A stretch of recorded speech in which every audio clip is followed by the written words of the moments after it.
Mabel? Yeah, Dave. When were you born? What year? I was born September the 11th, 1922. 19. David, you could sit a little closer to Mimi, too. What do you remember about growing up then? David. Thank I you. remember, I don't remember 1922, I remember 1925. We lived in Wilmington, Delaware, on a street of row houses, and 2 doors down was where Siggy Elmer lived. They had a parrot. What was the parrot's name? I don't know, but if you went to the house and rang the doorbell, he'd say, "Nobody home, nobody home." I didn't know about the parrot. That's funny. So you grew up in Wilmington, Delaware? Right. Okay. How long were you there? We lived there until I was 7 years old. And where'd you go then? We moved up to Toronto, Ontario. Okay. Dad got transferred. He worked for DuPont. He was transferred up to Toronto to CIL, which was their subsidiary up there. And we stayed up there for 7 years. And we came back to Rutherford, New Jersey. And that's where I started in junior high school, and I graduated from Rutherford High School Rutherford High School. in 1939. That's where Aunt Louise graduated from. Okay. When you left Rutherford High School in 1939, is that when you went in the Coast Guard? No, I didn't go in the Coast Guard till 43. I went to college. I went to New Jersey State Teachers College in Newark, New Jersey. And I graduated from that in June of 43, and I went into the Coast Guard in August of 43. Tell me about that Orange Bowl when you were down in Palm Beach, Florida. Well, we were invited to take part in the halftime exercises, and the troop that got the award for the best during the week before were the ones that got to go, and our troop happened to be one of it, so we went to we rode to the Orange Bowl, and it rained, and we were all in our dress blues, and they all faded and ran on our white shirts, and so we were kind of a sorry-looking mess when we got back, but we had a good time. It was a really good time. I've been to Palm Beach this summertime. That was a lot of fun. This was in Miami. It was in Miami? Yeah, that's where the Orange Bowl is. Okay. Well, tell me some more about when you were in the Coast Guard. Well, I did my basic training in West Palm Beach. We had lived in the Biltmore Hotel. The Coast Guard had taken that over. So there were 4 girls to a room, and we each had our own little bathroom in the room, and it was pretty nice. And when I got through with the basic training, I was sent to Cleveland District Coast Guard Office. And I was there for a while, then I got transferred to Sault Ste. Marie, Michigan, which is up on the lake. Okay. Lake Michigan? Or... Okay. And I was there until I got out, and by the time I got out, it was December of 45, I guess. December 45. Oh, when you left the Coast Guard, where did you go? Texas. You went to Texas? Yeah, I was married. When did you meet Oscar Papa? I met him when we lived in New Jersey. I met him in Rutherford, and that was before the war. And my oldest brother, was president of the Young People's Union, which they call Christian Endeavor at the Presbyterian Church. Was that Uncle Nick? No, my older brother, Uncle Hamilton. And they all called him Bill. His name was Hamilton Mills, and they called him Bill. And I played the piano for him. Well, What music did he like? What song? well, this was church music, hymns and things. He loved that old rugged cross song. I remember. You talking about your grandfather? Huh? Well, I'm talking about my brother right now. Hamilton? Yeah. And your grandfather lived in Rutherford also. He worked in New York City, and on the Erie, going from Rutherford to New York, he met this young man who also was from Rutherford, and they got in conversation, and so he moved from Patterson, where he had been living, into Rutherford, and this young man went to Presbyterian Church too. And he brought him out to the young people's. Well, I was at the young people's, and it happened that the Christian Endeavor was going to have their annual banquet. So I was standing at the door selling tickets. And when your grandfather came along, he said, well, I'll buy a ticket if you'll go next door with me and have a soda.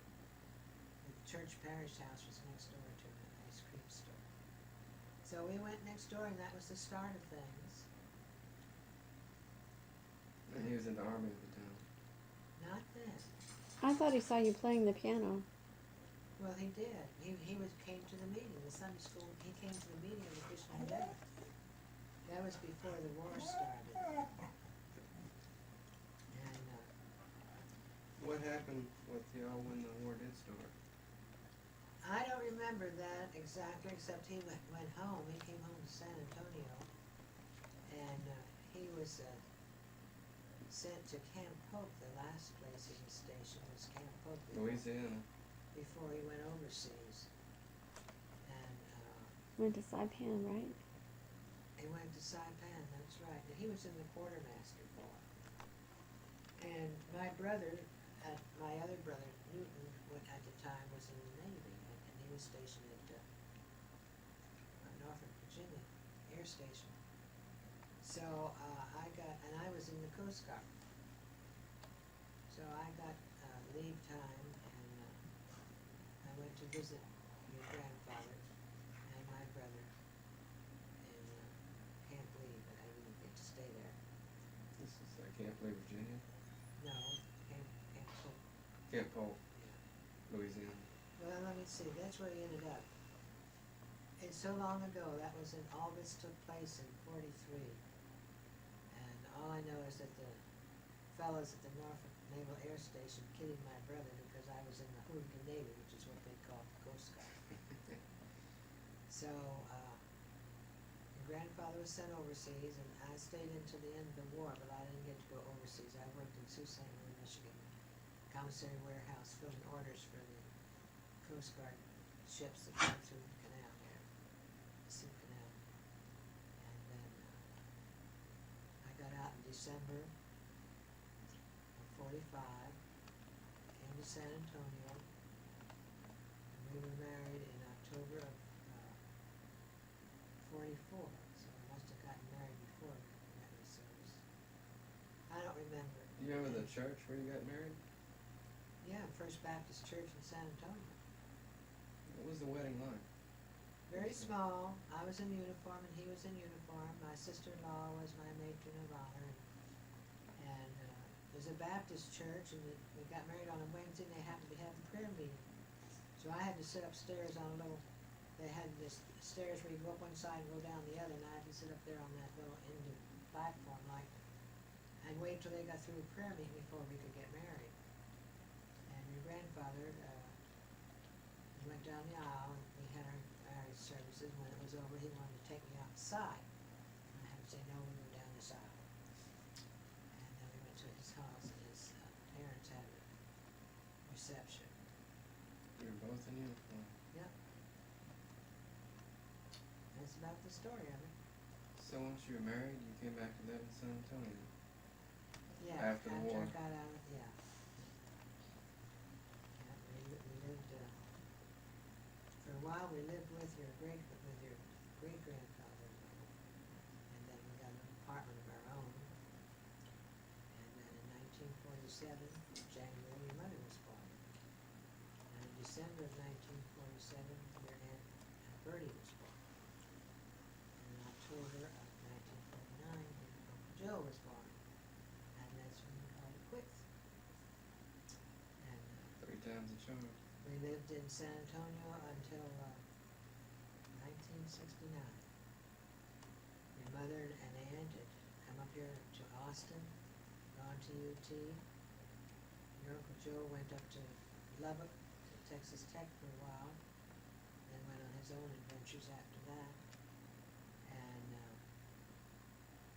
we were down in San Antonio with your great-grandmother and your great-aunt. And we decided to move up here because we were getting in our 60s, and we wanted to be up here so the kids could, your mother and aunt could take care of us if we needed it, and they said we could come up, so That's when we moved up here. We moved up here in '77. 77. Been here ever since. Remember you like to travel? Yes, I do. Your grandfather and I had a trailer, and we used to go traveling every summer. We'd stay out about 3 months with our trailer. Where did you go? What are your most All over memorable the places? all over the United States. The first place we went, and that was in 1973.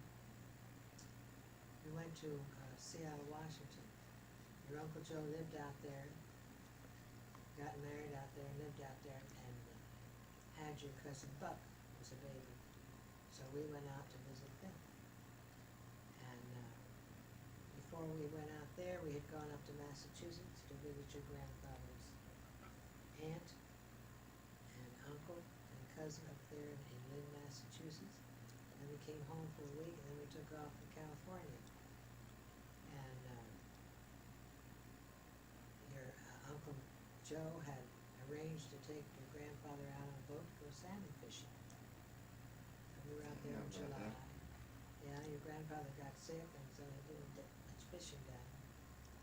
But they didn't bring, what they do on those trips is if you get too sick, they send a helicopter out to bring you back into shore, and he stayed on boat. So then from there, we came home by way of Oregon, went through Windward Forest, and came down through San Francisco, across the Mojave Desert, Mojave Desert. yeah, and across at Flagstaff. And we had our puppy dog with us. We had Cokie. Coco. You had Cocoa Pop? Yeah, we took Coco with us, and somebody told us that when you go across the desert, take a towel and some water and keep it wet all the time, and put it on our head. So that's what we did. And we came over about 6:30 in the morning, so it wasn't really hot, because we were traveling in July. I cannot imagine how hot it must have Yeah, been. and she lived through it, and we kept, but the towel got real dry when it was on her head, and it just stopped, wet it again, put it on her head some more. And she was a food pup. Then we came home, and we used to, the next trip we took with our trailer, we went to New Mexico, went to Taos, before Taos had all the tourists it has now. And it was real interesting, and real small, friendly. Hershey, go over there and lie down. Be quiet. So then, we went to Santa Fe, and then we came home and went through a little town called Winslow, Arizona. And then, came in, I think we came home by way of El Paso. It's a long That trip. was the longest way to get home. Took 2 days to get across Texas. And then Yeah. some of our trips we went up east because my mother lived up there in Wilmington, and we'd take the trailer back up there and spend a week with her and then go on where we were going.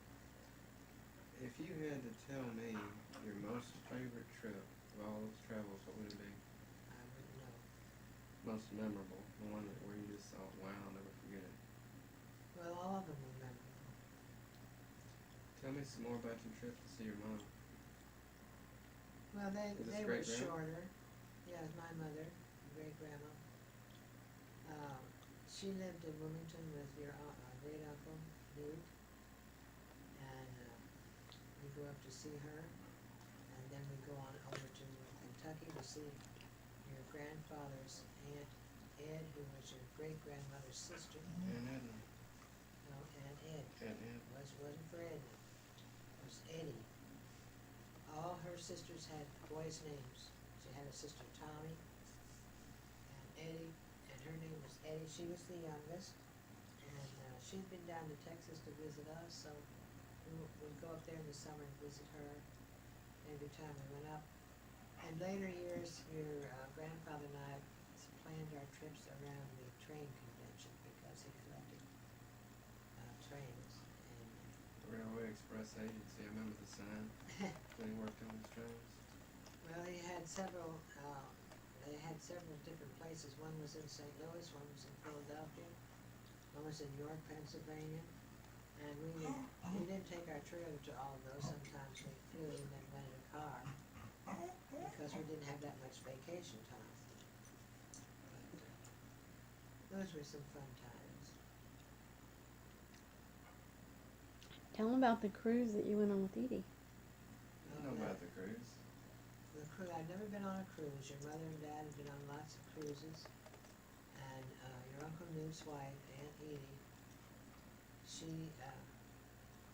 they still stayed in Wilmington after your uncle died. And I'd go up and see her every summer by myself. And then I got a call one day and wanted to know if I wanted to go on a cruise with her to the Bahamas. She and her daughter and her husband were going to take the cruise and they wanted me to come along. So I met them in Miami, and we had a wheelchair for Aunt Edie because she had trouble walking. So Aunt Edie and I had our little time together, and her daughter and her husband had their time together. And we played bingo aboard ship, and we ate a lot of food, and wonderful food, and we had just a real good time. We went to, first stop was Nassau, then it was a Royal Caribbean cruise, and they owned a little island that was out in the middle of wherever it was we were, at the Caribbean, I guess, where it was. So one day we went there and spent the whole day on the island, and then from there we went to Key West, and from Key West back to Miami. It's just a mixed cruise. So you got to go on that, that long dock out there in the middle of the Florida Keys? Is it the same thing? No. We took, the boat left Miami and went out to the Bahamas. Okay. Then from the Bahamas we stopped at this little island. From that little island we went to Key West. But I don't remember any long time. Okay, I'm thinking of something different. And then from Key West we came on back to Miami. Was it good weather on the cruise? Every day except the very last day coming from Key West, we had a slight storm. And the only reason I know it was stormy because I got up to go to the restroom and I had to run at a slant because the boat was just tilted a little bit, but that was no problem. The food was good? It's good, yeah. It was a lot of fun. In the Royal Caribbean, they have a Italian night, French night, Asian night.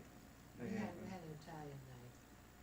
If you had to pick one night, you're like, wow, that food was that's gonna.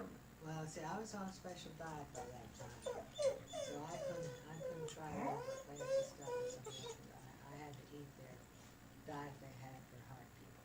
Okay. So I enjoyed it all. I love salmon, and they had that a lot. Thinking about that fishing trip Uncle Joe wanted to take Oscar Pawpaw salmon fishing. Don't you wonder if Yeah. you're gonna get some salmon brought home with that? Right. Tell me about bowling. How long have you been bowling? Well, I first time I ever went bowling, I was 18. My dad bowled, and I went with him one time, and that's where I first learned to pick up a ball. And I've always had large fingers, and the alley balls that were lighter weight had smaller holes in them, and I couldn't get my fingers in them. So I started out with a 16-pound ball, and that's where I learned the delivery that I have now. And then after I was married, when I was in the service, I bowled a lot. My roommate and I, when we were stationed at Sault Ste. Marie, they didn't have all that much to do.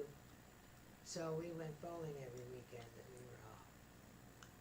And then when I moved to San Antonio, I started bowling when I got there, and bowled in the league ever since then. Not continually, because when you kids were small, I didn't bowl in the league all the time, but when it got bigger, I spent a lot of Saturdays with your mother and with your aunt and your uncle in the bowling alley, because they all belonged to the youth league, and the girls belonged to traveling league. So I kept up my bowling. Bertie, your Aunt Bertie still bowls. Joey does once in a while, but not very often. He hasn't bowled in a long time. And your mother doesn't bowl very often anymore either. So that's about it, dear. Maybe one day. What's your highest score ever? My highest score ever is it 252, I think it was. Good night. I don't think I've broken 200. Oh, I used to get a lot of 200s. I've never gotten 100 pins over my average. And I think I was bowling, I think my average was 150 and I rolled at 248. That was my highest. My highest series I've ever had was a 613. I had one 600 series in 1973. And that was when my brother and Edie came down to visit us when we lived in San Antonio. They had a couple of horses on our property, and one was screen broke, and your grandfather went out to ride it, and my brother was holding the horse, so he didn't know that much about holding horses, and the horse shied and Is Hamilton's uncle no, now? this is new. Uncle Hamilton died when I was 18, so he never got down this way. And so Uncle Newt, the horse threw your grandfather anyway. He got a concussion and he broke his wrist. So that put him out of commission for stable duties. We had two stables on two stalls, because we had two horses. So I had to do the stable duties. Well, I would clean out the stalls before I went bowling, and my average went up to 170, and I had my only 600 series, which was 613 or something like that. And he had that cast on for 3 months, so I had to do the stable duty for 3 months. And when he came out of it, he asked me if I didn't want to continue, and I told him, no thank you, I'll go back to my 150 average, which is what happened. Sounds like you like bowling and Oh, bowling yeah. best. I bowl, I can't do anything else. As long as I can bowl, everything's fine. Now I'm gonna have to go answer.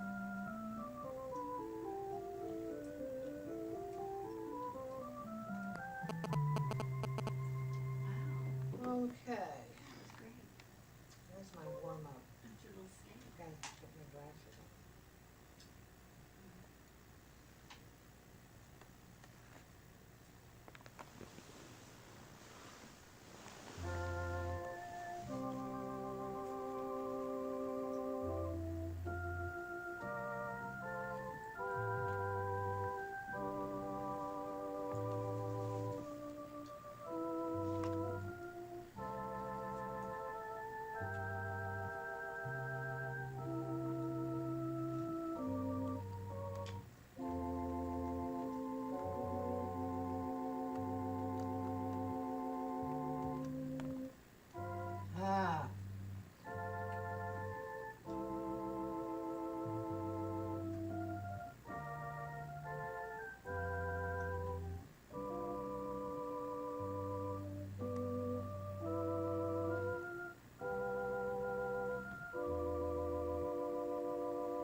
Bravo, bravo.